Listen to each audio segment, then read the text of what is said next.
Good morning, good afternoon, good evening, everyone. So this is a webinar on sharing our project management lessons learned from the phase one of Project Accessible Genomics. So wherein we brought training, sequencer, and reagents to Mindanao, Philippines. So that was a phase one of the project. And then phase two, I'll show later, is the actual sequencing, and phase three is the creation of the playbook, which could be useful for labs in other countries in the developing world. So you could access this presentation at the website. You see the address here and what you call this in the presentation. And also, if you have questions, you can just post them in the chat box. We have a Q&A at the middle of the presentation and at the end. Okay, so this is where we are at the project. We completed the phase one. So all the reagents, and we have a couple of flow cells there, along with the Minayan. So everything's ready for at least the equipment, reagents, and the training are ready, are already there. So what we're just waiting for is ethics approval. Is one of the things that surprised us in this project, or at least me. And then afterwards, we will start the sequencing, genome assembly, analysis, and sharing of those genomes. The third is we will create a playbook of this experience, so this could be reused by other labs in the developing world. So in this webinar, I will be sharing the project management lessons from Accessible Genomics. In future webinars, we will share as well our lessons from the wet lab and from bioinformatics. So this is the outline of this webinar, the background of the project. I'll give a quick overview of what project management is, including like a high level view of what kind of project this is, and also this is the specific aspects of project management that I'll be talking about, the work breakdown, risk, communication, cost, procurement, and also to end this, we will be sharing our plans for the near future. So first of all, I want to thank everyone who has contributed to this project. We have a lot of experts from all over the world train us, including technical experts and also logistics experts. And later on, I mean, I never thought I'll be including this in a slide, but we also have to thank our political intercessor. I'll be talking about that later on, and also, of course, our partner institutions, Philippine Genome Center, Just One Giant Lab, and then a similar project that we're also collaborating with, Gecko, and also a donation from New England Biolabs. So this is the project team. I mean, a lot of people contributed to this project. It was a lot of fun as well to make this happen. And hopefully, I mean, it was like we didn't know how to do this at the beginning. We were just figuring it out as we go. But hopefully our experience can be reused by labs in other developing countries to also establish genomic pathogen surveillance. Okay, so quick project background. Essentially, what we want to do is to help bring genomic pathogen surveillance to the global south. And then the first question is, why do we want to do that? So, I mean, that was also my question, since my interest in portable genomics was really in agriculture before the pandemic. But of course, during the pandemic, it was all hands on deck. So, we had to figure out what we could contribute to this, to managing this global crisis. So, and then these papers are the ones which really helped me get a better understanding of the role of genomics in an epidemic. And yeah, you could just link to this. So we're also part of that playbook is also like a collection of papers and training that could help, like, people who don't have this background to get up to date on, what this how to understand this domain. um, so yeah, and what we don't see in the news, although we've been hearing about, the different variants of SARS-CoV-2, what we don't usually see in the news is that, like, what's the what are the numbers behind those the data that produced that those conclusions. So, for instance, if you look at we counted the SARS-CoV-2 genomes uploaded in GISAID back in December, and these were the numbers.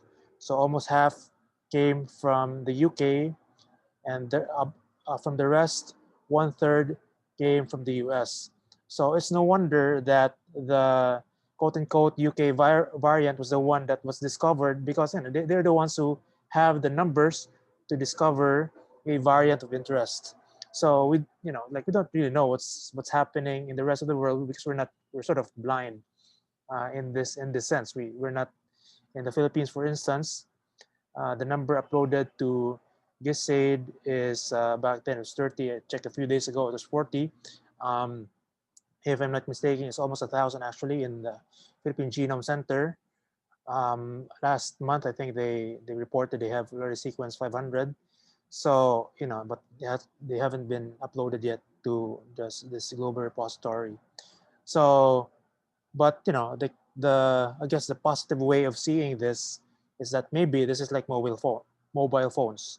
There was a time when only rich countries had access to mobile phones, but as you can see here, the developing countries have been um, overtaking the the developed countries in terms of mobile phone penetration. And maybe it's going to be like that for genetic sequencing, because, for instance, the the cost of genetic sequencing has been falling faster than Moore's law. Moore's law, I'm not mistaken, is like the cost of computing is halved every 18 months, and then but the cost of sequencing has been halved every 7 months, if I'm not mistaken. And made this image last year, or this is part of a slide deck I made last year, that we have now a $1,000 sequencer at $50 per sample. So with the latest what you call this protocol, Arctic protocol, I think it could be as low as $10 to $20. So, and this is not a theory, because we have demonstrated this. So we have brought together the volunteers, scientists from all over the world to teach a lab in Mindanao, Philippines, our partner lab, uh, PGC Mindanao. We have brought here a sequencer, and we have brought the required reagents to sequence SARS-CoV-2. In theory, it takes $6,000 to produce 100 plus SARS-CoV-2 whole genomes. The 48 here was because of limitations of budget. We we were only able to afford the a certain kind of barcode, a set of barcodes from Oxford Nanopore. But if we had more money, we could have bought the barcodes with, or the set with more barcodes in them, and that could produce, in theory, 192 per $6,000. Um, so, but you never get perfect samples, so probably less than 192. And then this was orchestrated remotely by a volunteer team. So meaning it's like this. I mean, that's not a. There are easier ways to organize a project. I mean, you have on-site team, for instance, or the team in the lab. So if we could do it, I'm sure labs could do it as well. So what we want to create out of this is a deployment playbook. So similar to like the manuals of care. This one is like GE, Oracle. This one is for a emergency. You have there everything you need to know, how do you handle an emergency, this emergency toolkit. So you want to build something like that, but later on we'll be talking about how we plan to do that. We just don't want to just write down an ebook or something. We want to design a solution based on understanding the users. So that's going to be the next phase, or the phase 3 of this project. Okay, so a quick background on the angle I'm taking in this presentation. So this is the angle of professional project management. So the profession of systematically bringing ideas to reality. So my background is, this is really my background. I was a project manager in Procter & Gamble and Hewlett Packard. I later on used the same tools to start a couple of businesses. And then I'm a uh, project management professional. That's a certification from the Project Management Institute. This is like the Bible of the PMI. The standards for running projects are there. I'm currently writing this book um, using professional project management with Rome, the tool that I use for managing this project. And then, yeah, these are the same tools I used for managing project accessible genomics. So this presentation is about, like, if I'm gonna present these lessons learned to other project managers, how would they be presented? So this is through the framework of a of the project management body of knowledge, that book I showed earlier. Essentially, if you're trained in project management, you would be you would look at projects through a not just one giant blob of work, but through different um, through a breakdown of different kinds of work, scope, risk, communications, and other aspects. So that is what I'm going to talk about in this presentation. So our objective is, for instance, this could be helpful for other project management professionals who want to help out in, so for instance, bringing genomics to other developed countries. Or this could be useful for teaching um, people in labs to do projects professionally. So those are the two main audiences that we have in mind in the playbook that we are developing.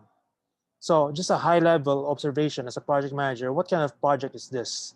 So this is something that I would have wanted to know before I enter this project, so that we have an idea of how do you manage this project. So what kind of project is this? So this is my observation on the kind of work this project took compared to other projects that I have managed. So it is a very high in terms of communication and procurement, and lower in terms of schedule management and quality management. Um, it was pretty straightforward in terms of scheduling. I mean, our main thing was to bring whatever we need to bring to the Philippines, to Mindanao, as long as it would take. So our schedule wasn't our limitation; it was really the scope.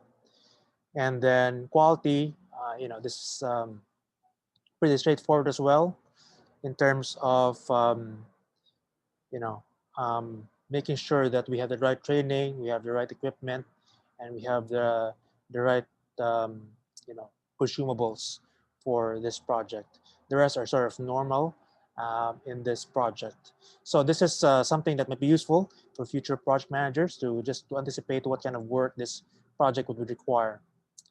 So also it might be helpful to compare the project accessible genomics with other similar projects. So right now, there are two other projects that are ongoing in the Philippines for sequencing SARS-CoV-2. One is the Gecko Philippines project, which is a collaboration between the Regional Institute of Tropical Medicine and the University of Glasgow, and then the ongoing sequencing of the Philippine Genome Center. So these are large institutional projects, and we are volunteers all over the world on an open science platform. Our budget or our grant, the grant money we raise is microscopic compared to their budgets. These are millions of pesos, and then they're gonna produce thousands of genomes in the next year or 2 years. So for us, our first round will produce at most 48. That's the maximum. Probably won't reach that with the quality of samples we expect to have. But this is just the first phase. This is the first project. Once people learn about this, how to do this, this will, I hope, spread to other labs. So the way to maybe look at this is that we have the same goal, but we have different ways of achieving it, which is maybe good because we are sort of spreading our risks. We're not just taking one strategy to achieve the goal of um, producing SARS-CoV-2 genomes and like curing the genomic blindness in most of the world. So maybe these are different analogies. For instance, for instance a battle, you have a guerrilla army and you have a standing army. So this one is fast, mobile. The other one could mobilize a huge operation and take over an entire country. Or another is like in business, you have the lean startup. Again, fast, mobile, could change very quickly. And you have the big business, which also like a standing army could um, have a lot of resources to make something big happen, but they're slower. And then also, since this is a biology audience, maybe this analogy would also work.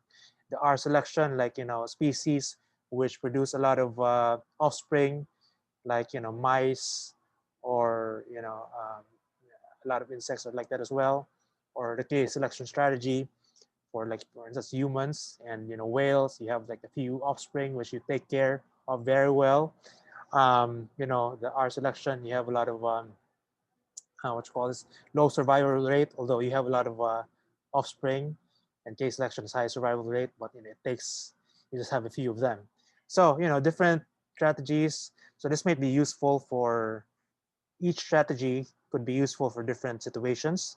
So we're giving our own, I guess, option here for some situations that may be useful.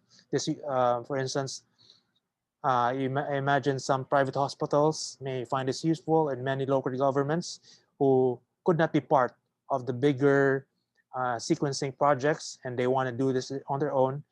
The playbook that we'll produce might be useful for them. Okay, so I guess the first step in, or the most important part of the project is actually executing the work that needs to be done for the project to become a reality. And then, this is something which would be very helpful for future project managers. I mean, I personally, I would have found this useful if if I could send this back to my past self. This is essentially what we learned, and what do you need to do to make this happen.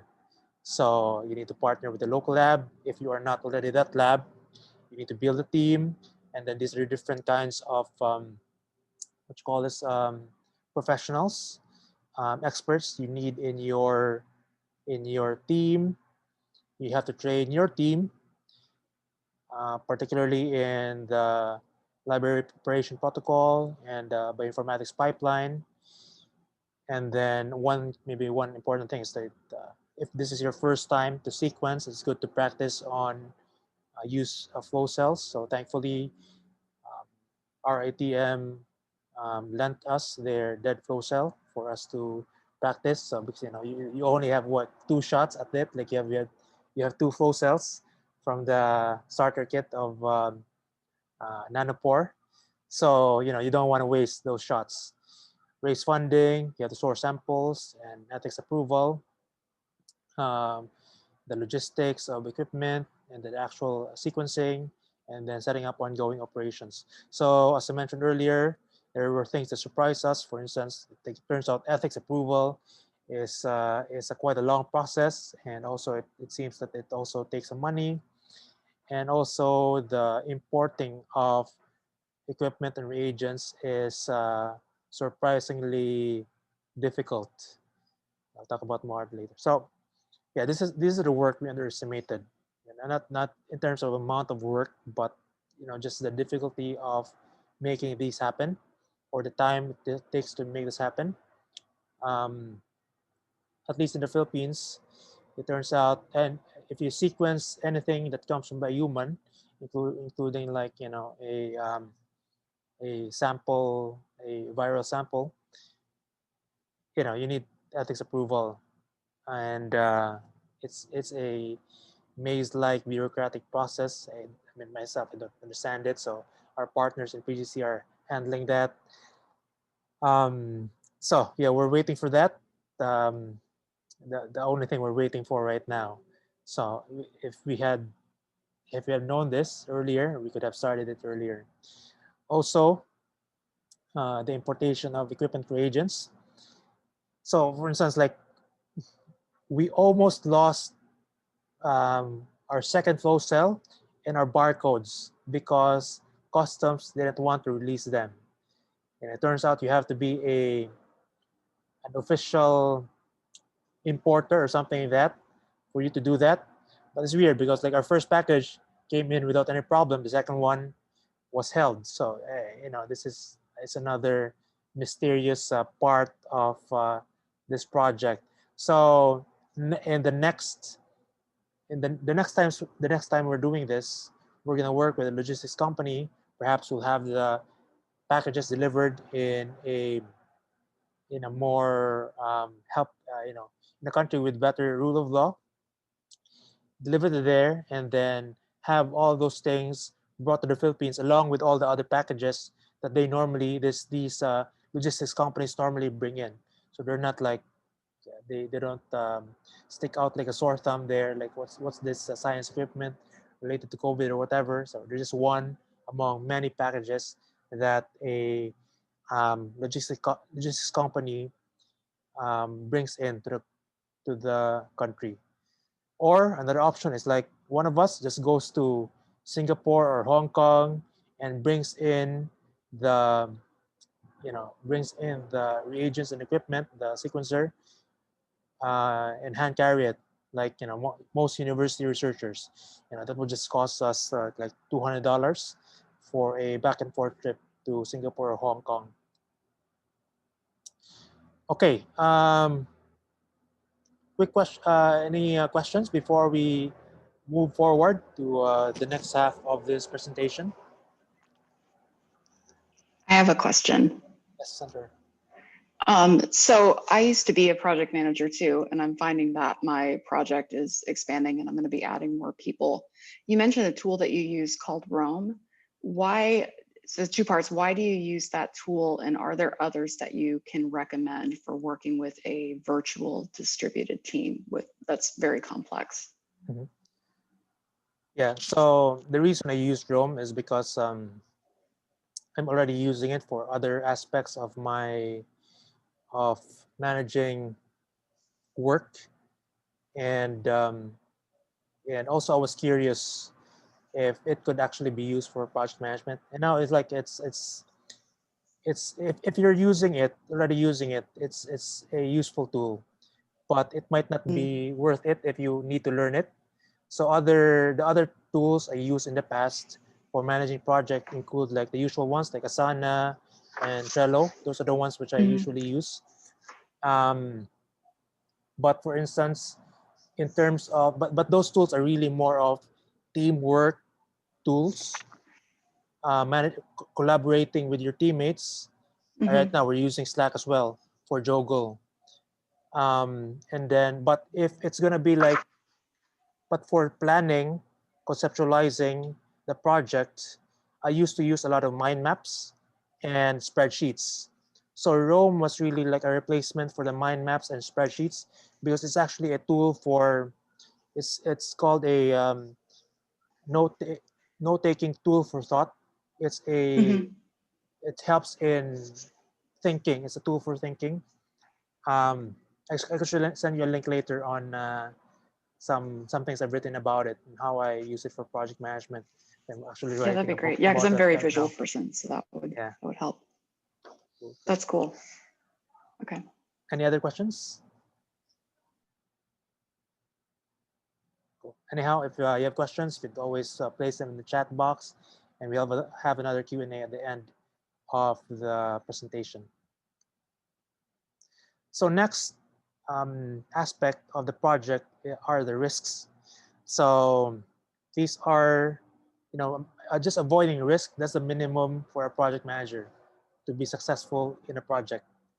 The success could be more upside, but at the minimum you avoid failing. So that's the basic work of project manager. At the beginning of the project, we did risk identification using a risk breakdown structure, and this is what's called a risk register. And we essentially list down and score our risks. So meaning we focus more on the top scoring risks. And then what we identified at the beginning of the project was these were the risks that we identified, which were the biggest.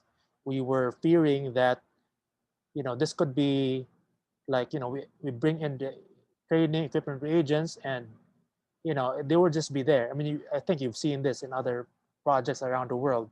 You bring in expensive equipment in a country in a lab in the developing world, and just sits there after the project. So that was our fear. Um, Also, other fears like get this equipment gets stolen, and cannot get funding. So this actually, so you could click on this link here to see this entire risk register. Um, so what actually how it turned out was that we actually overestimated these risks. So I was we were so glad to see that when we gave our partner lab PGC Mindanao the sequencer, they started seeing the possibilities of this technology. So right after they started applying for grants for not only for COVID-19, but also their own existing research, in what you call this biodiversity and also other pathogens like there's also an outbreak here of African swine fever. So also collaborating with other institutions here in the area. So, I have I'm confident that this will continue because our partners immediately saw the possibilities in their own research interests and have started um, projects around the sequencer. Um, Also, we were fearing that this might be too difficult. It's like, you know, but it turns out that, like as asking our head of the wet lab, and he said, this is pretty straightforward. Library preparation is pretty straightforward. It will be his first time to actually do the actual sequencing. That's why he's gonna practice with the use flow cell. But all the other users of the Minayan has been telling him that don't worry, that it's pretty straightforward once you start using it. There were also risks we underestimated. For instance, we thought that customs bureaucracy would only delay our project possibly. That's what actually happened. But there was a point there where we actually thought we would lose our package. So we already started planning crowdfunding so we could pay for um, another set of reagents that we would have lost in that if that had happened. So yeah, so we had to ask, or PGC had a friend who was a politician, and they asked him to intercede. I guess this is part of, project management in the developing world. You need some political air cover. So next time around, maybe we could plan that ahead of time to get help of politicians. So just in case something like this happens, we would have an intercession from someone powerful. So I guess this is part of the game. No? Also, we didn't actually, we had no, um, we didn't anticipate this at all. The ethics approval takes a long time. So these are the things we will keep in mind in future projects. Another huge part of this project is communications. There's an old project management adage that 90% of a project manager's work is communications, and that was so true in this project. First step in project communication is to identify your key stakeholders. Um, uh, this is the first step in project communications management. So the key stakeholders here are our scientists, team members, funders, partner labs, and partner projects. So by identifying them, you can plan out your communication strategy for each one. And maybe a unique thing here is the usage of Twitter, because a lot of we got in contact with a lot of our the scientists who helped us and our teammates through Twitter. Um, so I'll just share what I did that allowed this to happen, allowed us to get in contact with scientists. For instance, I would when I would read papers, I would not only take notes about those papers, but I would create Twitter threads about uh, those papers I read. For instance, this is the one of the papers I shared earlier. This is from Dr. Kirsten Brunker, one of the heads of that collaboration between RITM and University of Glasgow, the Gecko project. And this one got me a lot of followers because they were also interested in genomics, portable genomics. And then those were the ones who I eventually reached out to by direct messages. Like I invited, hey, we're doing this project. Would you be interested? And I had to. It was a numbers game. I had to send out a lot of direct messages, but you only need a few yeses to make that successful. You have teammates and you have scientists who would help you. Um, Twitter is also the my. I also get involved in one of the first nanopore sequencing in the Philippines because of Twitter. I just reached out to Dr. Amanda War. She was kind enough to let me participate in the sequencing. This was before the pandemic. Um, Also, it was through Twitter that I found out about Joggle.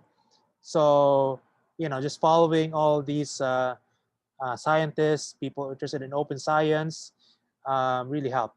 And then when there was a point where, we were just like, we just had a few, we just needed a few more reagents. And say, hey, could we ask our people in Twitter, academic Twitter, to help us with this? And then eventually, I don't know how it got to NEB, um, but particularly the person who's been who was developing the version 2 of the reagents for the Arctic Protocol.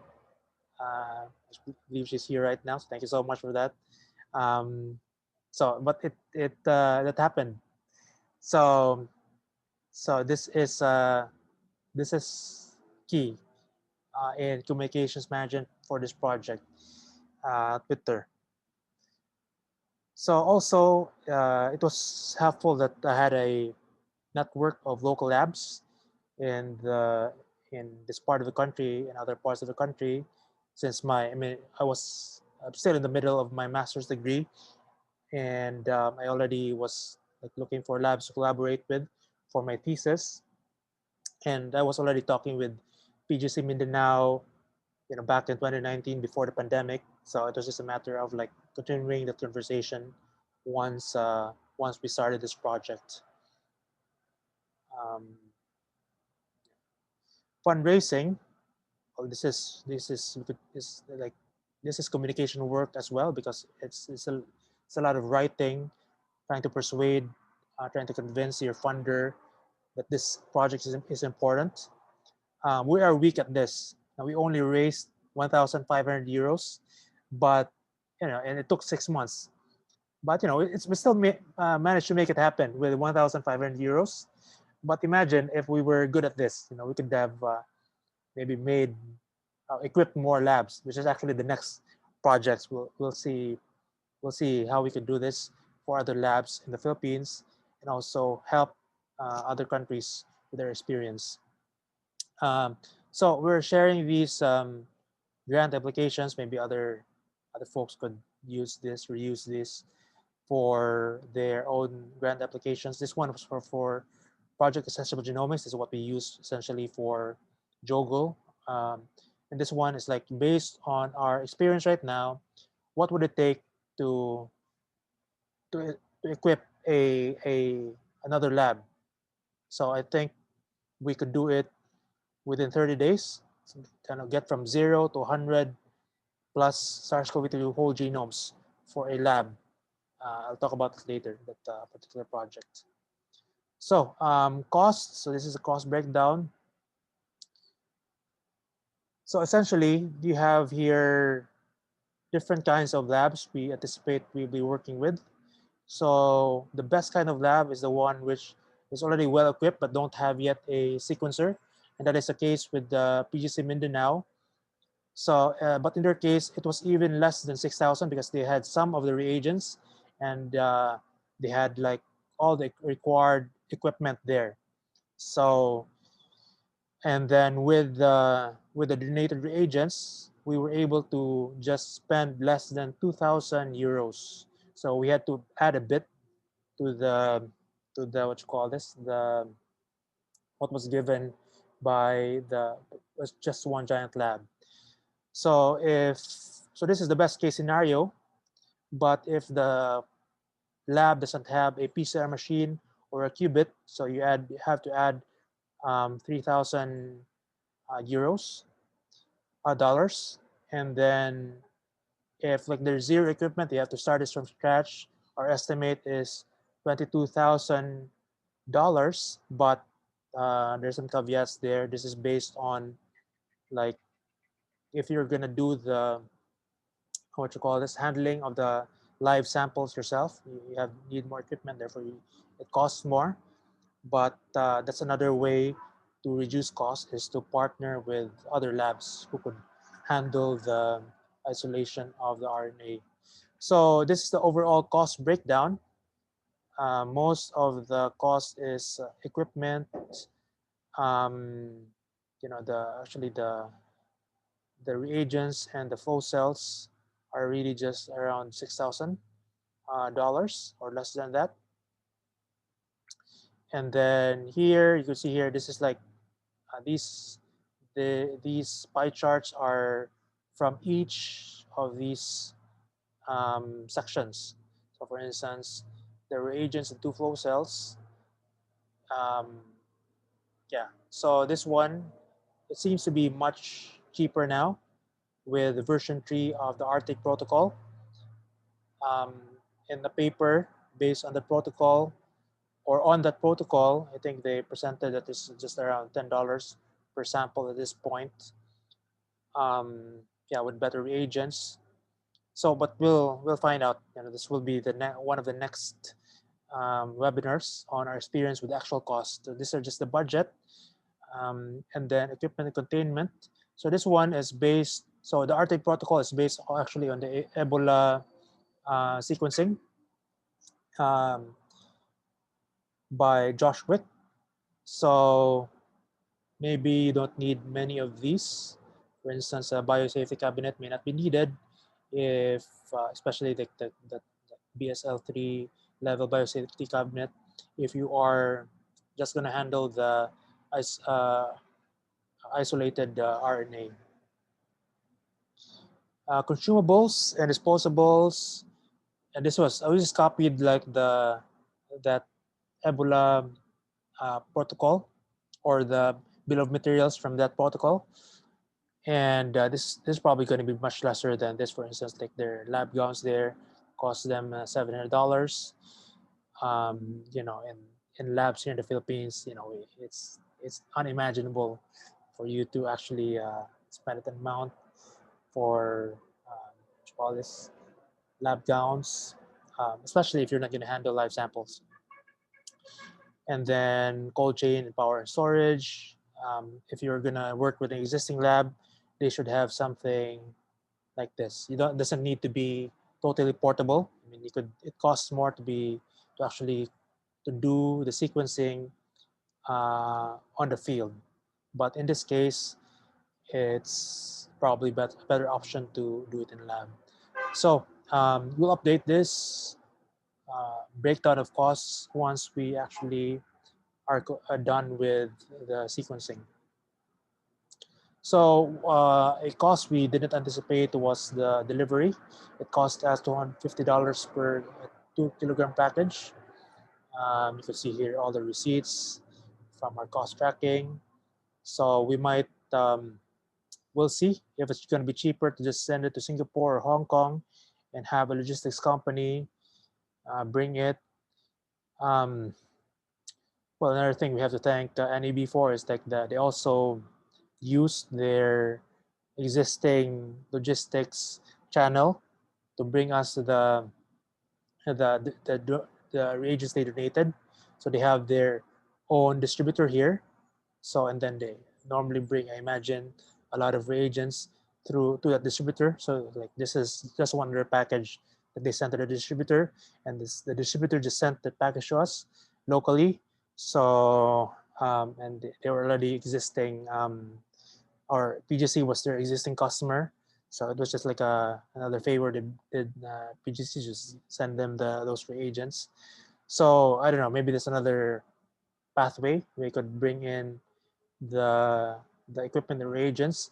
So as right now we also talked to Oxford Nanopore, and they said maybe eventually they'll have their own broker in the Philippines as well. Um, we'll see. Like I imagine our order volume here is very low at this point, so we have to look for other options in the near future. So procurement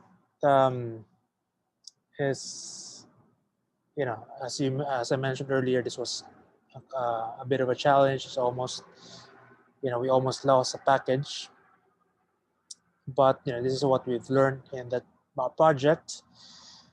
So to go through a country with less chance of regulatory capture and hire a logistics company to just bring it to the Philippines or hand carry the items like university researchers.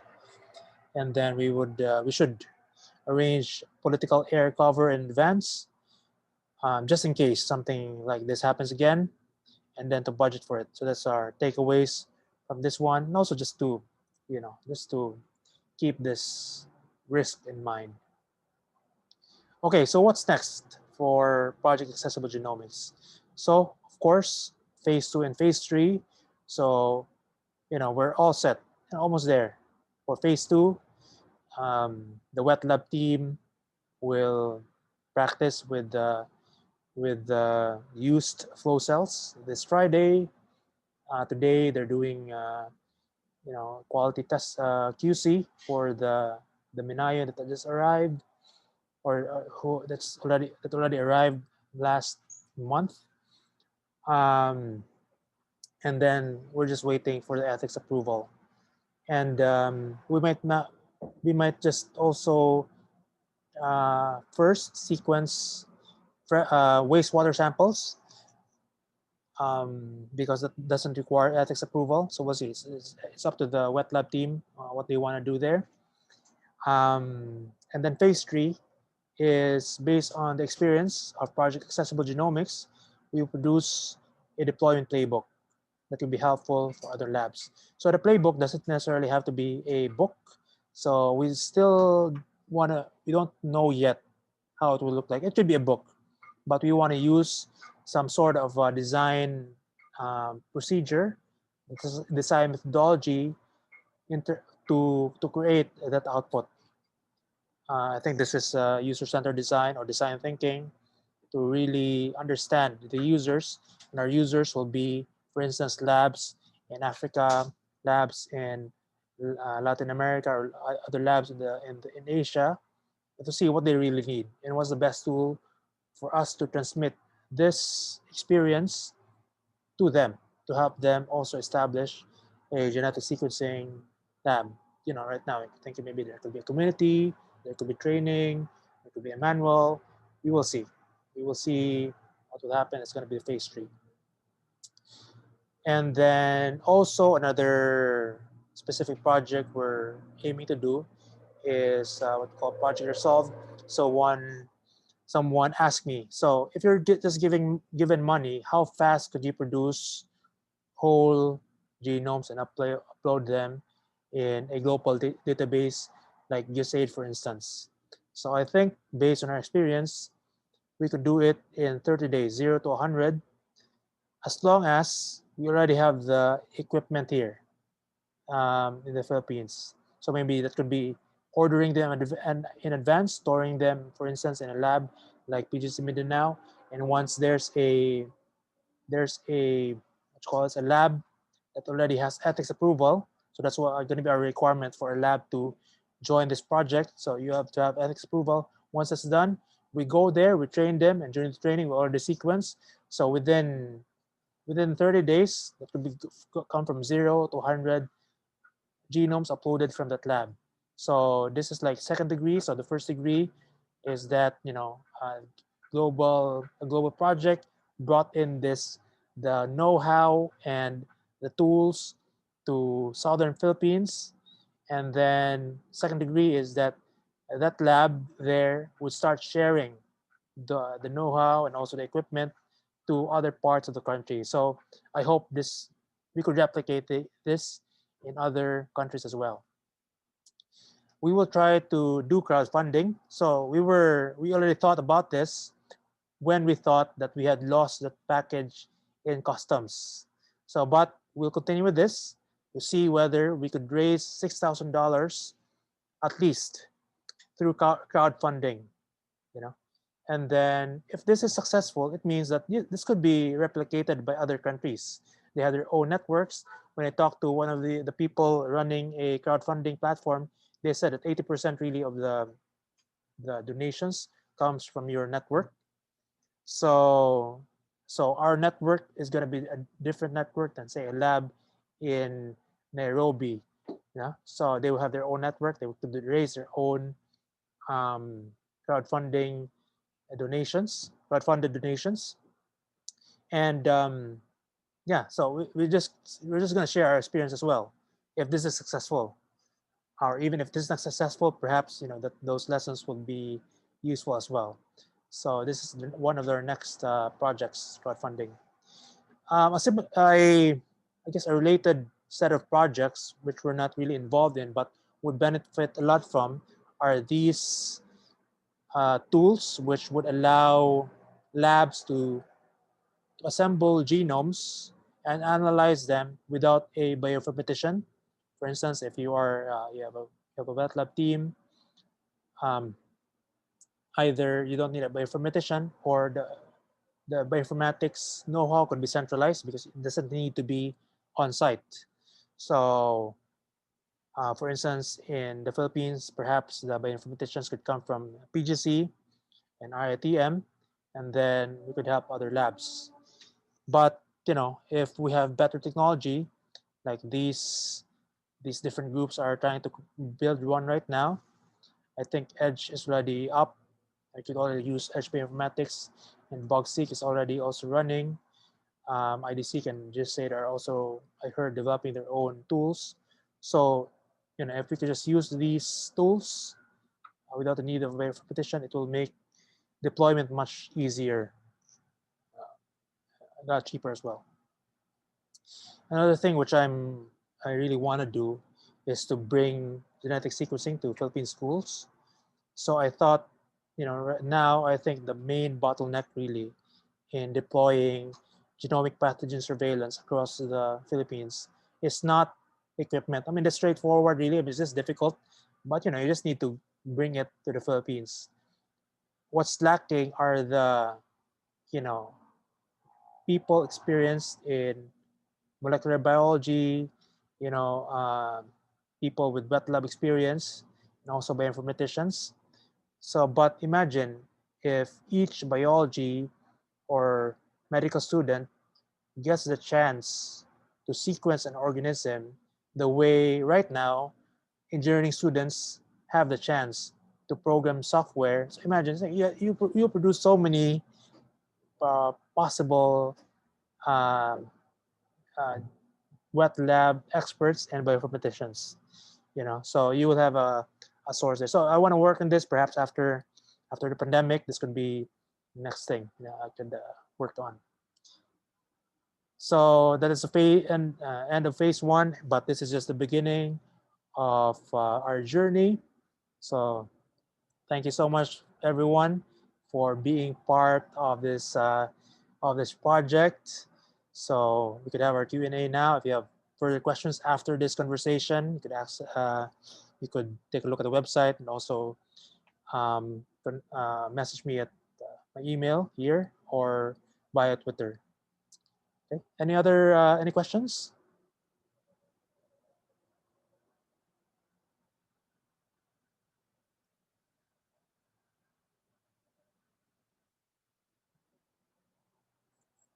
So if